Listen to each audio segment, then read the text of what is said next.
I wouldn't want my wife and daughter to be living in the UK or Germany, same with France. I would feel as though I couldn't let them go without me or without some kind of armed guard or something. Maybe it's this globalist thing where they just want the masters and the slaves and nothing in between. People believe they can vote their way out of what's happening. I don't believe that's the case. So the conditions in South America are better? Yeah, definitely. Do you escape from it completely? I don't think you do. At the moment, yes, but we're kind of ahead of the curve. So what's the conclusion of the story? Be flexible. Yeah, I think so. I mean, Paraguay feels very safe, but are those type of things creeping in? Is that a sign that further down the line we're going to see the same sort of nonsense? When the powers that be have finished destroying Europe and the US, and where are they going to turn their attention to?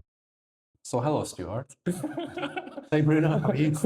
Welcome to the studio. As a form of, I guess, short introduction, because you've been telling me you've been born in New York and then raised in the UK. Yeah. And you were in the UK for how long before you left? So I guess How many years? 34 years. Okay, so basically like Yeah. grew up there, Yeah. exclusively. Okay. Yeah.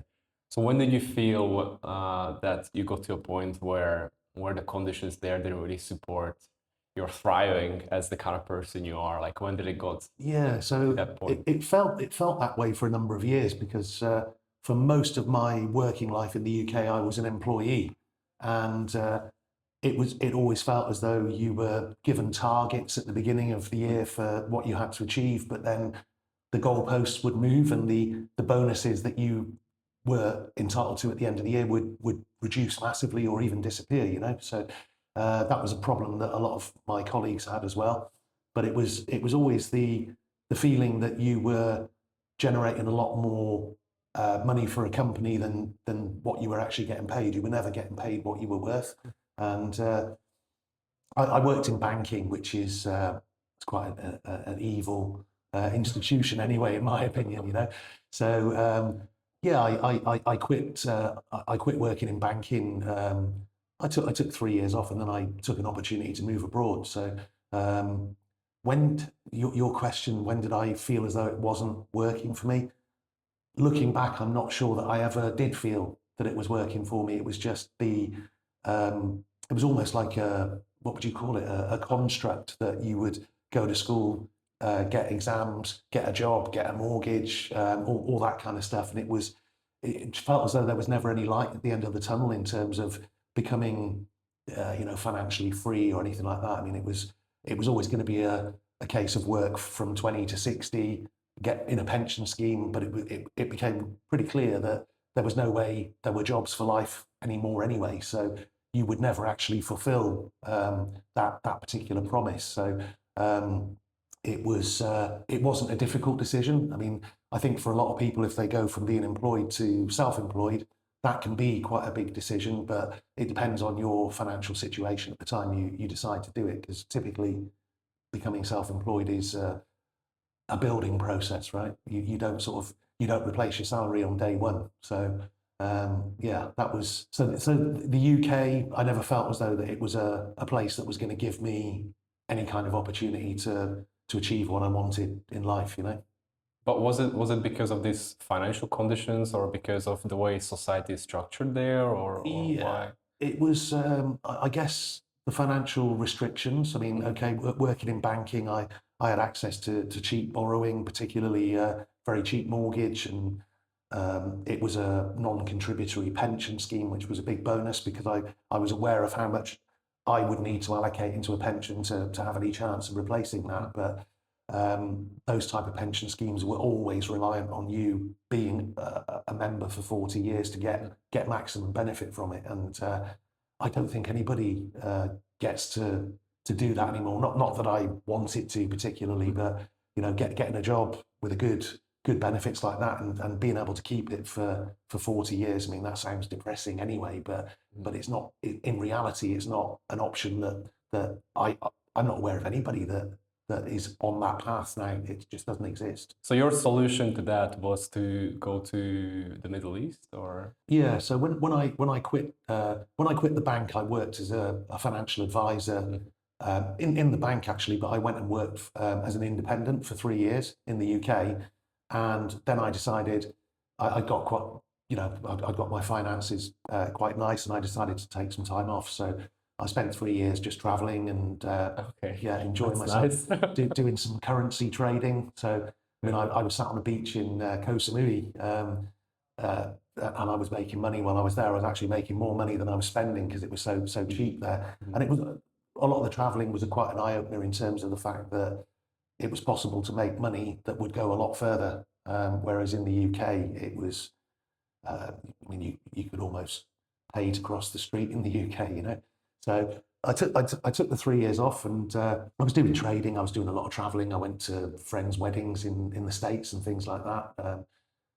Spent a lot of time traveling Eastern Europe, but eventually I got bored of that. So I took an opportunity to go and open up a financial advisory practice in Germany for a London-based private bank. I was self-employed, but I was opening the office and getting it all up and running. Took a while, but I'm in the fortunate position where career moves I've made in that time, I've taken my client base with me, and I've got a very healthy amount of assets under management, which I'm pretty much semi-retired, I guess. I just look after my existing clients. So you can sustain the current lifestyle you have Yeah. thanks to that shift that you made to becoming self-employed, moving abroad, and Yeah. that made it possible. Yeah. Okay. And of course, the fee income that's generated from the business, I keep a lot more of that. Whereas when I was employed, it would be offered that you would receive a portion of that, but quite often it never happened. You know? And at what age did you leave the UK? When 36. 36, okay. Yeah. So what were your goals and aims like at that age? I guess, did it change at all or? Yeah, I mean, it's difficult to get a handle on what my goals were back when I was employed in the UK. I think I was just on the treadmill, you know. Right. Um, and a lot of people don't really sort of think too much about how their life is developing and the choices they make and so on. But I spent 3.5 years in Germany. I started off in Munich, and then I moved to Frankfurt and opened up an office there. And then that went really well. So the parent company I was working with from London, they said, we want to open a flagship office in Qatar. Do you want to do it? So I'd already met my wife at that point. She loved the Middle East, and I said, yeah, okay, we'll do that. So we moved to Qatar, and that was good. Quite a difference being self-employed compared to the contracts that expats have out there that are employed, because they get everything paid for them, whereas we had to pay everything ourselves. So that was another build-up phase. But luckily, the client base I built in Germany, I kept that, and so I was servicing that as well as building in Qatar. What was life in Middle East like? Shifting from the UK to Germany, it's not such a big leap because we're all Europeans, right? But like going to the Middle East, like completely moving there, not as a tourist, but like completely moving there with your whole family, like what was the transition like? Were there any like cultural shifts where you were like, wow, this is different? Or like, yeah. Basically in Qatar or Doha was still really being built when we moved there. So it was like a large building site. And of course it's a Muslim country, but it was very affiliated with Great Britain for, I don't know, a good number of years. So they liked the Brits there. There were no pubs or things like that, but in the hotels they would have licensed premises. So it was very common to be able to go and have a few beers with your friends and watch the football and all that. I thought they're like anti-alcohol, no, because of the religion, or it's not that strict there. If you got seen walking down the street drinking a can of beer, then you know, the police are probably going to pick you up. So it's so it's not allowed. It has to be. It's kind of out of sight. But I remember the bars in most of the hotels had licensed premises in them, and there would just be a sign on the door saying no Qatari women. But you'd have quite a lot of Qatari men in there drinking beer, whiskey chasers, watching the football, you know. So culturally, it wasn't exclusively an expat thing. The general population in Qatar, you know, they're pretty social. So it was good. I had quite a few friends from my time in Germany that had already moved out there. So I guess that made it a bit easier. I had a friend who was out there for a year when I moved out there.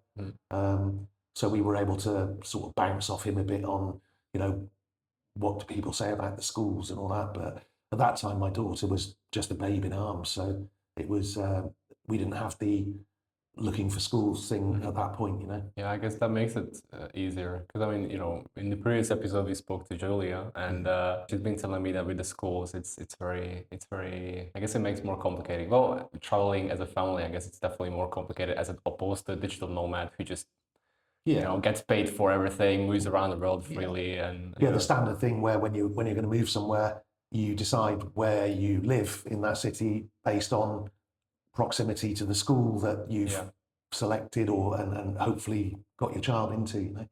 So if you're a single person, then you don't have to worry about that sort of thing. Yeah, you have definitely much less responsibilities. Yeah. Okay, so there in Qatar, you didn't have these issues yet because your child was young. But like, what was the plan? Like, what was your priorities? Just like try to find your place in the world as a family, or settle down somewhere, or the goal was actually just to have a better life wherever we were. So it was a good opportunity, that's for sure. My wife eventually got a job out there as well. So we had, we had my business building, we had her income coming in. My goal at that point was to be self-employed and be the master of my own destiny, which that's never changed. I guess I'd pretty much been semi-retired for 9 years now. So you achieved that goal. Yeah. That's good. So in retirement planning, I always talk to people about, you need to find out what age they want to retire at. But I think a better question is, what age do you want to be where you continue working because you choose to, not because you have to, you know? Most people think they are losing money on international transfers because the fees are too high. Turns out the fee is only part of the problem. It's also the exchange rate markup that banks hide, which is why for the past few years, I've handled every single international payment through Wise. Wise is essentially a multi-currency account that lets you hold 40 currencies in the same one place at real mid-market rate. The exact same rate you see on Google, for instance. You also get local bank details in over 22 currencies, so clients and platforms can pay you like a local, while also 74% of transfers arrive in under 20 seconds. And best of all, it's completely free to open a personal account, so no monthly fees, no minimum balance. So you can sign up at the currency and see exactly what you've been losing before you ever commit to anything. Right now, you can get started for free by going to a link in the description below. Because a lot of people don't want to retire and just do nothing, you know. But it's, I guess in Qatar, I mean, people there were earning pretty crazy money, and the goals that you looked at there with clients were a holiday home in this place, a main residence in this place, being able to travel, all that kind of stuff. Whereas one of the things that I always found depressing in the UK when you were doing financial planning with a lot of people, you would come across the point where, yes, their retirement planning was in need of a massive overhaul, but they didn't have the financial capability to actually divert what they needed to into that. Whereas with expats, it's easy. It's like, okay, let's put this here, let's put that there. That we've boxed that off, and you can sit down with people and discuss what their goals are and actually show them how to achieve it. Whereas in the UK, a lot of the time it was like, shit, how do I tell this person that what you're doing isn't going to cut it? Hopefully your employer will let you work till you're 90, but I doubt it. So how do you get out of that trap?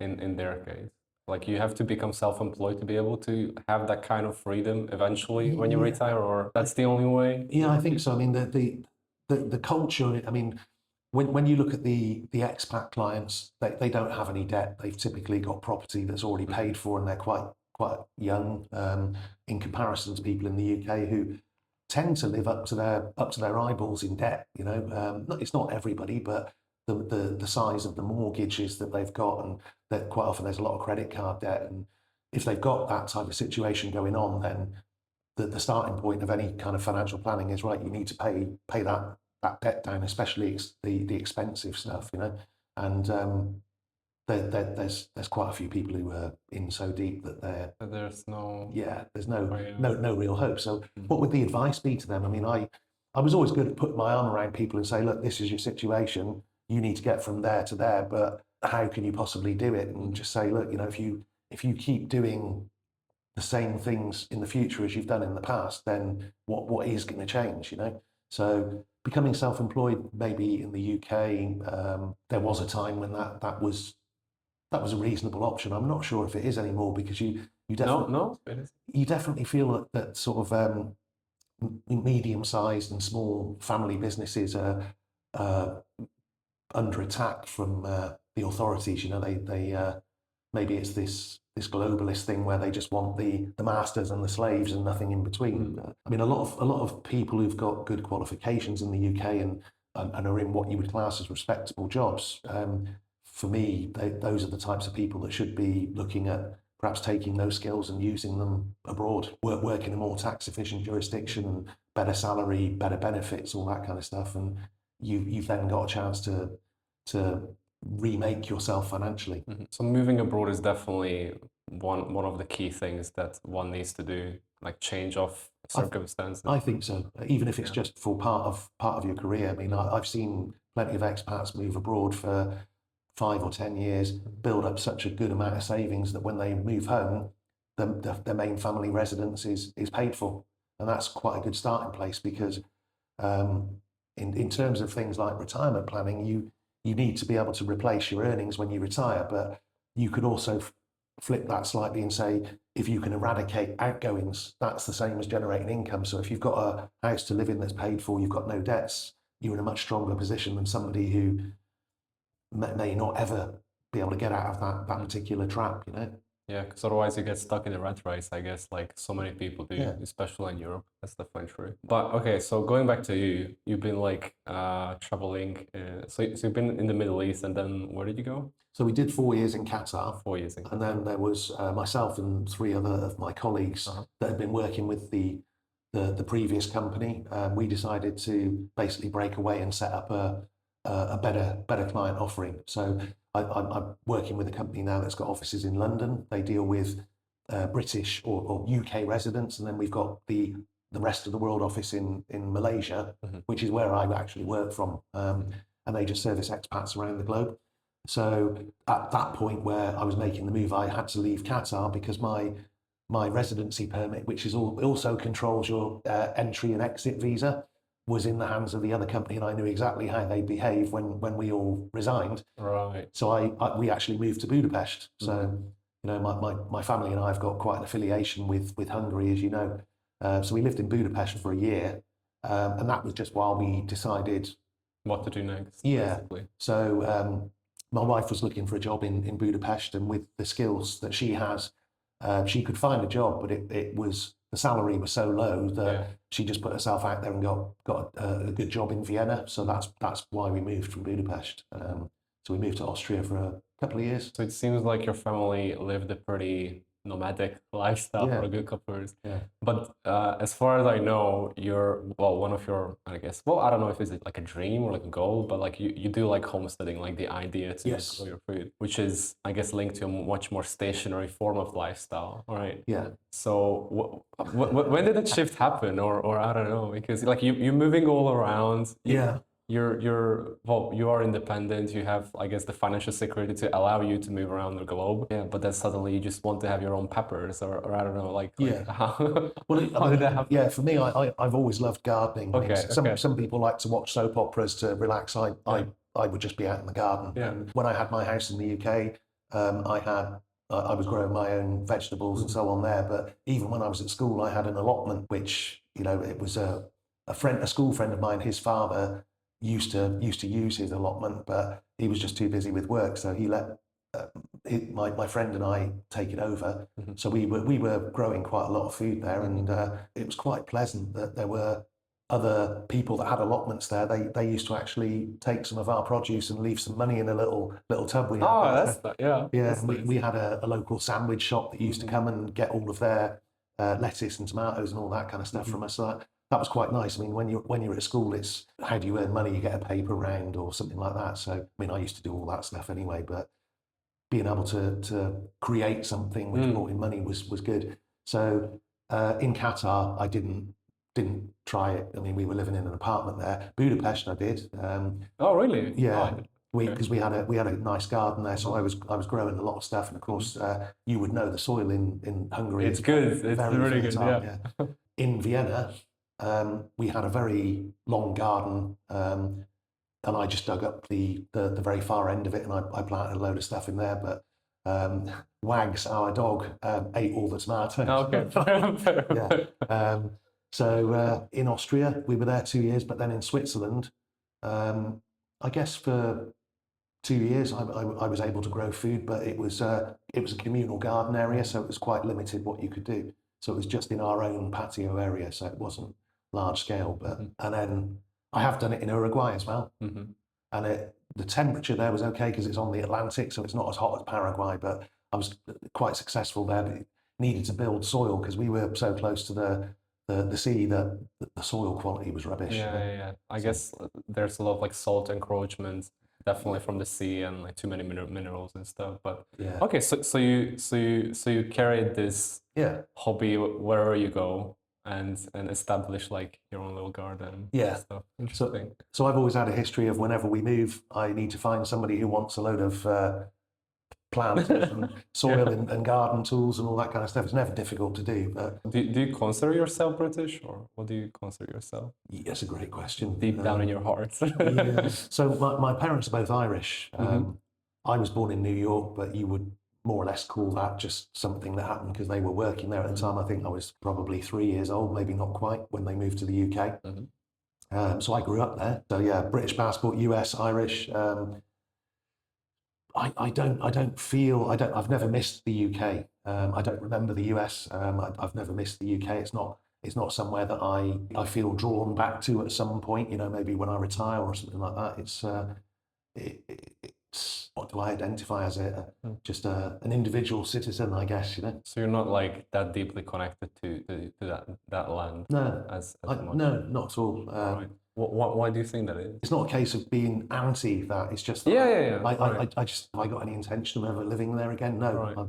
I've done that. I've really enjoyed all the places that I have lived for the time I was there. Before we continue, most travelers land in a new country with a plan for where they are staying, what they're doing, and how they're getting around. They thought about almost everything except for data.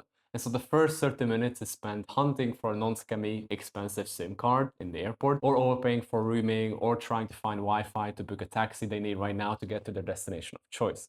That is why I'm such a huge fan of Saily. You see, your phone knows where it is, but your carrier doesn't really care, so they'll charge you roaming rates that make absolutely no sense. Saily solves this at the infrastructure level. It's an easy map built by the team behind NordVPN, so the security and reliability are already best in class. You pick your destination, buy a plan starting from under $4, install it in about 3 minutes from your phone, and when you land, you're already online, straight away. It covers over 200 countries and territories. Right now, you can get your first plan by going to the link in the description below. I guess my thought process is always, if I move, let's move somewhere I haven't been yet. You can feel at home anywhere, wherever we go. Yeah. Well, I guess, one of the things that kind of links into that is that places that we've moved to, we never went there to check it out first. We just pack up and just go. Yeah. I've never arrived in a place and thought, this feels like a mistake. I've always felt, okay, this looks good. Let's see what this is about. And everywhere you kind of found your own like friend circle of. Yeah, I'm lucky that in that expat zone, I've met a lot of good people over the years, and we keep in touch. Of course, there are always people that you do WhatsApp video calls with, but face to face, you don't tend to see them again. I've had many friends who say, when you move there, I'll come and see you. But of course, it doesn't happen, But then the expat community here is very good, and people come and go. I've met a lot of good people here. Do you think that makes it easier to, like, I guess, establish this home feeling that you have like good people around you, or maybe like-minded people around you? I guess it helps to settle in a place, but the feeling of this looks all right is kind of, it's just when you leave the airport, you're there with your wife and daughter and your dog and loads of suitcases, and you're like, okay, this is awesome. Fine. Yeah. That's true. Okay, interesting.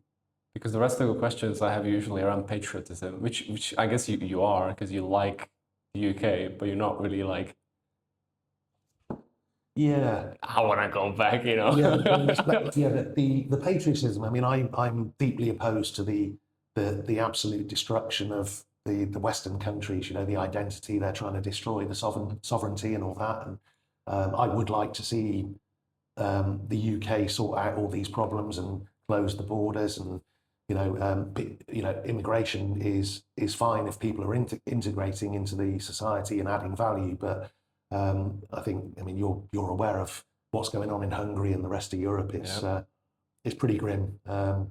So am I patriotic? Yeah, I'd love to see England be returned to traditionally what it was, and the rest of Europe.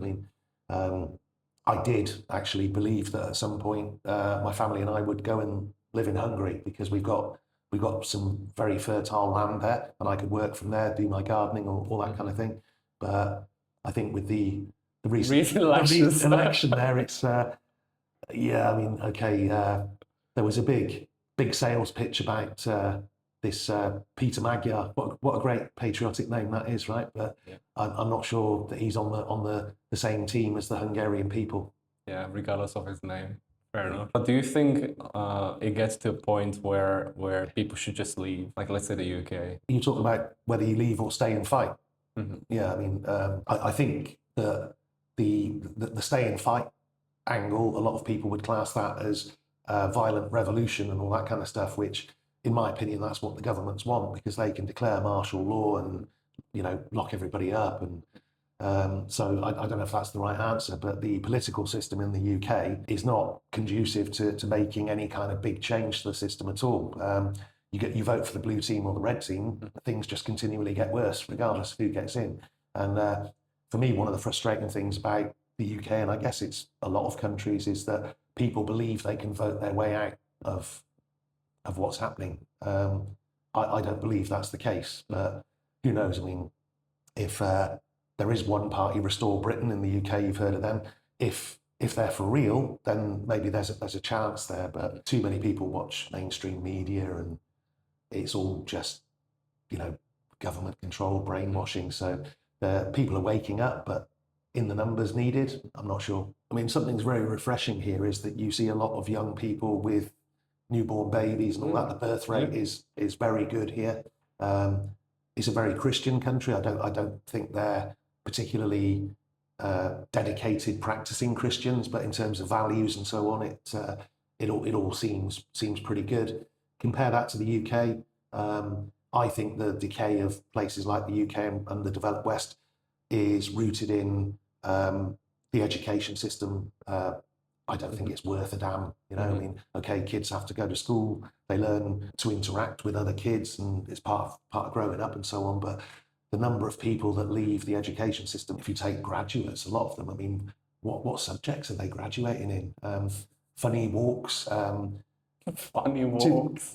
200 different genders. Yeah, gender studies and all that. You know, I mean, for some reason, people kind of think, oh yeah, just get a degree. If it's in, I don't know, juggling oranges or a proper engineering degree, they kind of view it as the same achievement, and it just isn't, right? But you just see so many people leaving the education system who've got no real ability to, what would you say, reason or you know, constructively look at things and you know, have a counter argument. It appears, I mean, that there is no counter argument, is there, in the education system now? It's like, repeat what we say and we'll give you a certificate. Well done, you. But questioning things is not it just doesn't happen. Off the table. Yeah. Yeah, but the thing is, like, I guess this system is in place for many, many decades at this point in our countries. Absolutely. But like a couple of decades ago, still, it's produced Christian, conservative, sane people, more, at least not like universally, obviously, but like more so than now. And the education system, like, did it change and result in that shift? There was a time, wasn't there, where achievement was recognised. Okay. Whereas now it's all participation medals and stuff like that, and you know, everybody's a winner. Yeah, yeah, which is a load of nonsense. I mean, how does that prepare you for going out into the big wide world? But then, when you look at what the big wide world is becoming, it's probably just going to be a lot of people on these universal basic incomes and so on, and ambition would be the enemy of, you know, this type of system, wouldn't it? So it served a purpose. It's not one that I, you know, agree with or support, but I don't think the decay is something that has just happened. I believe it's, you know, gradually moving society down that road. So the conditions in South America are better? Yeah, definitely. With the education system as well? Yeah, so that's a great question. I mean, when we moved to Uruguay, we sent my daughter to an American school, and it was quite expensive, but we soon realised that the school would pander to the parents because they just wanted the money coming in, and there was no discipline. There was no. My daughter needed more help with her Spanish, and they said right from day one they would do that, but nothing was actually happening. And at one point, my wife and I went up to the school. We booked a meeting in with the headmaster, and we said, look, what's going on? Do we need to move her? We've been promised. If they said, oh, we haven't got the capacity to do it, at least we would know that, right? But they kept saying they would help. And we found out that she was doing Portuguese lessons. What? Oh my God. Yeah. So how did that happen? Well, because there was a lot of Brazilian kids there. Right. You know, the language in Uruguay is Spanish, right? Yeah. But there was a lot of kids there who also spoke English. But there were a lot of wealthy Brazilian families sent their kids there. So of course there was Portuguese lessons, but not lessons in Portuguese. Like, so you didn't have to do history or maths in Portuguese. It was just, you know, Language lessons. yeah, it's right. probably 2 hours a week or something like that. But we just felt that 2 hours was an opportunity for them to take her out of that and do more Spanish with her. But course. yeah. So we took her out of that school, and we just threw her straight into a local school, and within 3 months her Spanish was fluent. You know? But sorry, the education system, that's a tricky one. You don't hear any sort of feedback of kids being groomed for sex changes and you know, pervert teachers and all that kind of stuff like you do get in the developed West. But are they learning good stuff? I mean, my daughter's nearly 14, and a lot of the subjects that they do at school, like maths and all that, my wife and I actually do extra lessons with her because they don't really try and progress it that much. You know, that's the feeling I get. But I would say the schooling is definitely better. It's a much safer environment. It's than what we've experienced over in Europe. So how was it with incorporating yourselves into the countries here, well, Uruguay and Paraguay? It was pretty good. I mean, Yeah. the residency permit process is a bit, you know, it's a bit mad. And anybody coming to Uruguay or Paraguay, I would definitely look into whether you really need to go through that process or not. But yeah, I mean, because so with me, my wife and my daughter, all three of us were born in different countries to what our main passport is. And this causes all kinds of complications. If you were born in one country, grew up there, came straight here from there, you probably don't have as many documents that you need to put in. But it does seem like a process that's a bit more difficult. Right. I would say it was more difficult in Uruguay than it is here. But with the documentation they need from me for having been born in New York, grown up in England, and traveling on an Irish passport, it just feels impossible. When it comes to your daughter, well, I can actually ask this question myself personally if she comes for an interview, but from your view as a parent, moving this much between countries, do you think it somehow affects her, I guess, cultural identity, or if yes, is it a good thing? Is it a bad thing? Like, in your opinion, does it make her like flexible to adapt to new countries? Well, I guess it does, but like. Yeah, I mean, having having spent a lot of time working with expats, it was always clear, and rightly so, that part of their planning was always, okay, when my son or daughter or the kids generally reach a certain age, we need to be more settled somewhere because they build relationships that might be longer term. So if you put a kid at the age of 12 in a school for 4 years and then move them, they probably have friendships that they're protective they get of. broken. Right. Yeah. Whereas with Katerina, it was funny. She was born in Germany, but her earliest memories are living in Qatar, and then we moved to Budapest, and that was good for that year. She was in a Russian school, and they also spoke German there, which she speaks both languages, so that was good for her. When we moved to Vienna, she did make some good friendships in school there, but she was still quite young. But her attitude was, whenever we said, "Look, we're thinking of moving here. What do you think?" She's like, "Oh, great! I can make new friends, you know." And she's kept in touch with a lot of people that she's met throughout her travels. And we still haven't seen it raise its head yet, where she's like, I'm done with all this moving stuff. She's very excited about the next move, as well. Yeah. So I guess she's a good example for yes, you can move as a family and still stay in contact with people like in this age. And I think, I mean, maybe the advantage is there that like if you take an expat family that has left their home country to maybe spend 5 to 10 years abroad, if their kids have actually spent some of their formative years in the country they were born in, maybe that's more difficult. Whereas for Katerina, it's been the case that we move, and yeah, I guess moving is the norm for her because that's what she knows. Yeah, right. but I'd recommend you ask her the question. Yeah. I will. Yeah, I'll tell you why. Yeah, Because one of the things with her, she's very sensitive to the fact that like if we need to move somewhere, then we need to. So she won't necessarily say, "Oh, I don't want to do that." She'll just go along. Not to get along, but she's kind of, would you call it, very supportive on those things. If something isn't sitting well with her, quite often you have to kind of drag it out of her because she doesn't want to cause any drama.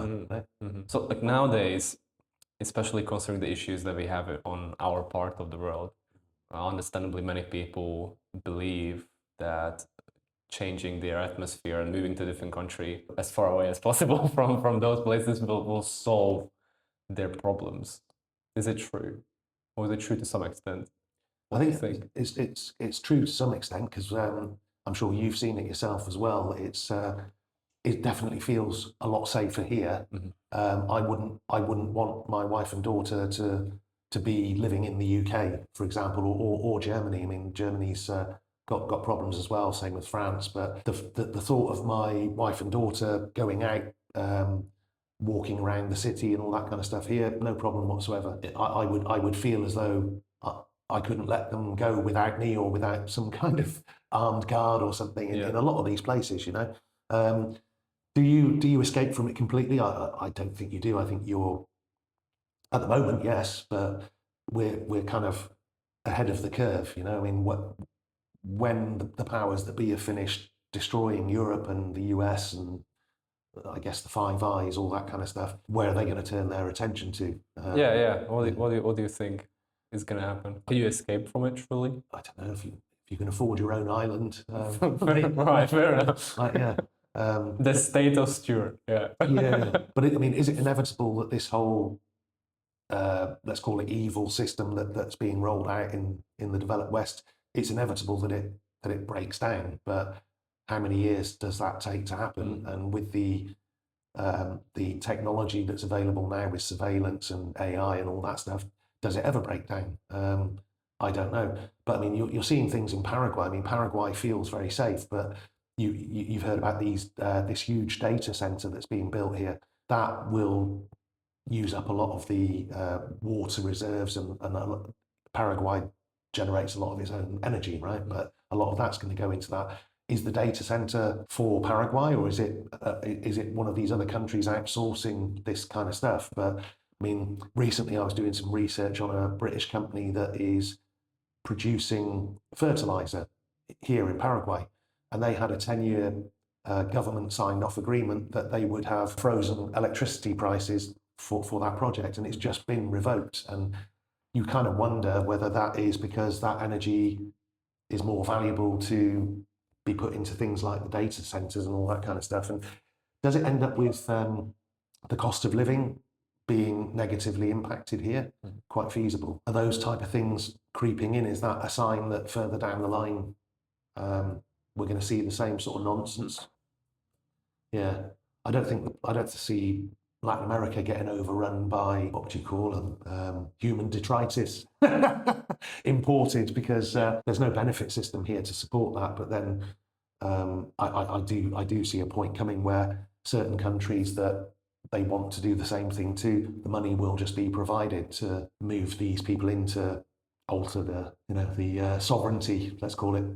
But will it happen here? Don't know. I mean, would you have somebody had told you 15, 20 years ago, this is what's going to happen to Europe, you'd think they were crazy, right? Yeah, that's exactly why I'm asking this question, because I mean, not even 15, like, even going far back, like 20, 25 years ago, when you were, I guess, younger, like, adults didn't talk about these sorts of things as far as I've heard or I'm aware. So it really became a very strong quick shift, 20 years, 15 years. So I would say that long ago, 25 years ago, I wasn't aware. We knew that politicians were liars. It's kind of accepted that was their job, right? Professional liars. But you can look back at a lot of things now that have happened in the past and realize that that was not compared to this, the golden age. Yeah, absolutely. More so, I guess. No, it's a question of how inevitable it is. Because again, I think it's like, I don't know how you experience this, but it feels like nowadays we need to be just open to our kind of lifestyle where you are constantly seeking out new opportunities elsewhere and being flexible. But again, like at some point you don't want to settle down. At least I don't know how you are with them, but I mean, okay, so a good example, we bought some land in Hungary, and it's on an extinct volcano. It's got natural springs, and the land is really fertile. We can build on it, but we haven't, because for now we'll just keep the land. The plan would be to build on it at some point, but I don't want to put any resources into building a place there when who knows in 4 years' time whether it'll just be taken off us by the government, it's difficult. It is difficult to sort of allocate. We have an apartment in Dubai. So it's only like a 1-bedroom apartment, so that generates some income. Would I buy that today? No, I wouldn't. Right. Yeah.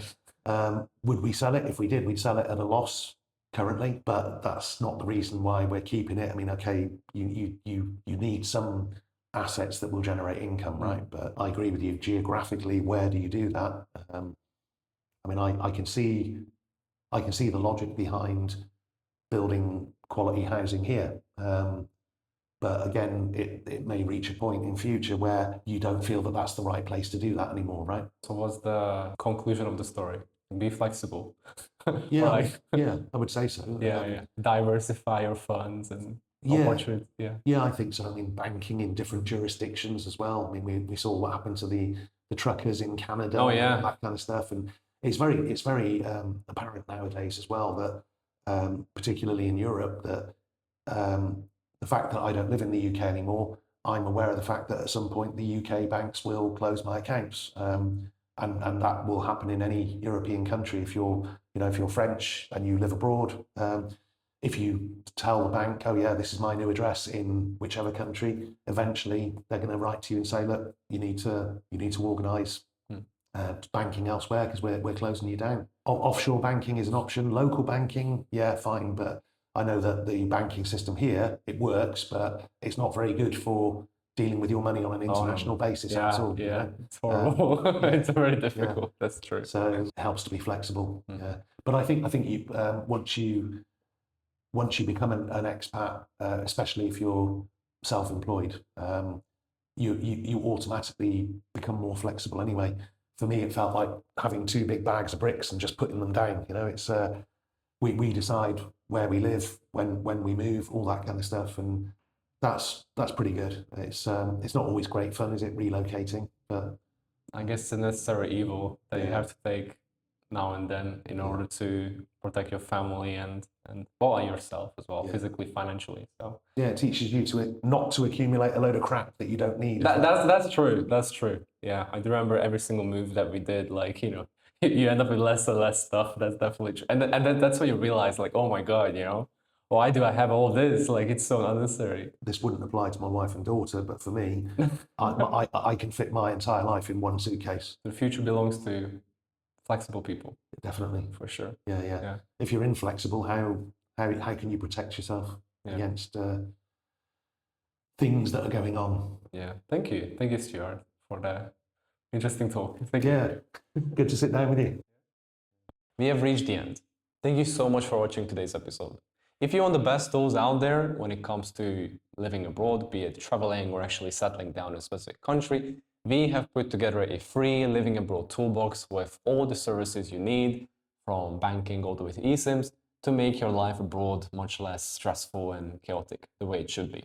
Also, if you like the content that we are doing on this channel, please consider subscribing, hit the bell icon, hit the like button if you like what you've seen. And if you want to check out our next episode, you can go right here. So check it out.